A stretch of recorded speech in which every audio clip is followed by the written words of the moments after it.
I'm very bullish on the security space. There's a lot of organizations that are focusing on both preventative and detective controls in the Web3 space, whether they're looking for, on-chain behavioral anomalies in particular projects, and then standing up the ability to maybe prevent certain malicious transaction or building in circuit breakers. So we're definitely maturing in the Web3 security space.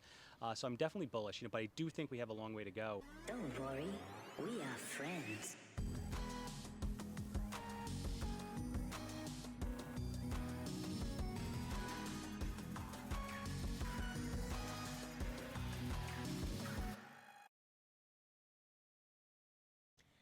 Hello everybody, welcome back to another interview directly from Barcelona FRENS Summit 2023. I'm here with David from Halborn. Hello David, can you explain a little bit what Halborn is, break it down to people that don't really understand anything about Web3, and talk a little bit about yourself, of course. Sure, absolutely. So I'll start with Halborn. So Halborn is a cybersecurity company focusing specifically on the convergence of both Web 2 and Web 3 threats.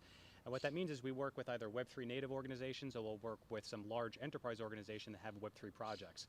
And what we do is we look holistically at the entire project or the organization itself, and we look at the different threat vectors that a threat actor may potentially exploit, and we'll work with them to secure those different assets. So it might be something like a smart contract audit, a web app pen test, mobile app pen test, cloud security audit, but then there's also on the advisory side too, think of how to stand up a proper DevOps practice. So it's really not just narrowly focused on one specific type of threat. We'll work with an organization to ensure end-to-end threat modeling. A little bit about myself. So I'm the Chief Operating Officer for Halborn. Prior to joining Halborn, I was the Global Head of Digital Assets Technology for BNY Mellon, which is the largest or one of the largest custodial banks in the world. And prior to joining BNY Mellon, I was the first Chief Security Officer for Galaxy Digital, which is a merchant bank focusing solely and specifically on digital assets.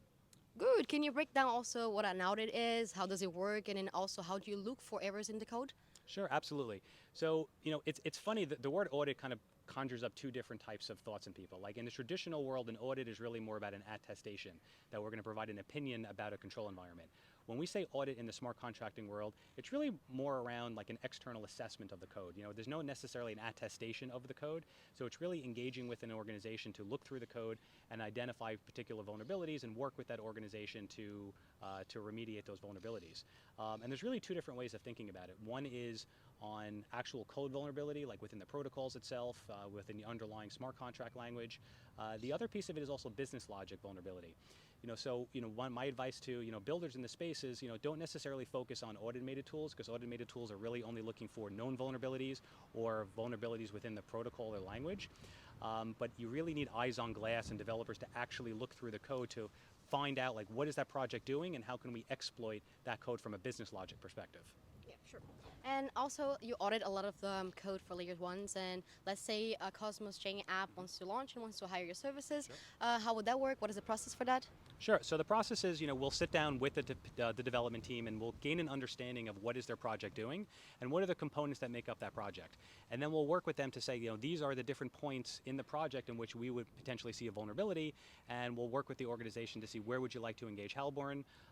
Potentially, obviously, I always advocate working with multiple vendors as well. You shouldn't necessarily rely particularly on one particular vendor, but where would we see the particular vulnerabilities, and then we'll engage with that vendor. And then there's also, some of the developers can take reliance on other auditors. So if you're working with a layer one like Cosmos, it's been audited by multiple different vendors, so you can maybe take reliance on the fact that the layer one has been audited, and then focus specifically on that particular project itself. Okay, going for a more security conversation here, we know that many users lost a lot of money with breaches exploitation, and nothing is 100% secured. But how do you see in the long run, the medium long term, Web3 being secured, and how is your perspective on that? Sure. I'm very bullish on the security space. There's a lot of organizations that are focusing on both preventative and detective controls in the Web3 space, whether they're looking for on-chain behavioral anomalies in particular projects, and then standing up the ability to maybe prevent certain malicious transaction or building in circuit breakers. So we're definitely maturing in the Web3 security space. So I'm definitely bullish, but I do think we have a long way to go. Mainly, and it's not to the fault of any particular project per se, but it really comes down to funding, right? If a project is getting $3 to $5 million worth of seed funding, they're not going to devote $3 to $5 million worth of security. So they have to be really, really specific on where they're going to allocate their funds from a security perspective. But I highly, highly recommend any project focus on security first from a foundational perspective, because it's very hard after the fact to introduce security as an afterthought. Because I've seen projects say we'll look at security once we gain traction in a project, and blockchain is security. It's cryptographic, digital signatures. Its core thesis is security. So I definitely recommend projects to take security seriously by design. This was David from Halborn and talking about Web3 and security, how to make Web3 more secure. Thank you very much, David. Can you also share a little bit your links and social media so people can follow up on your project? Sure, absolutely. So Halborn, you can reach us at halborn.com. On Twitter, we're Halborn Security. You can also find us on YouTube, where we do some AMAs. Me specifically, you can find me on LinkedIn, David Schwed. On Twitter, at dschwed.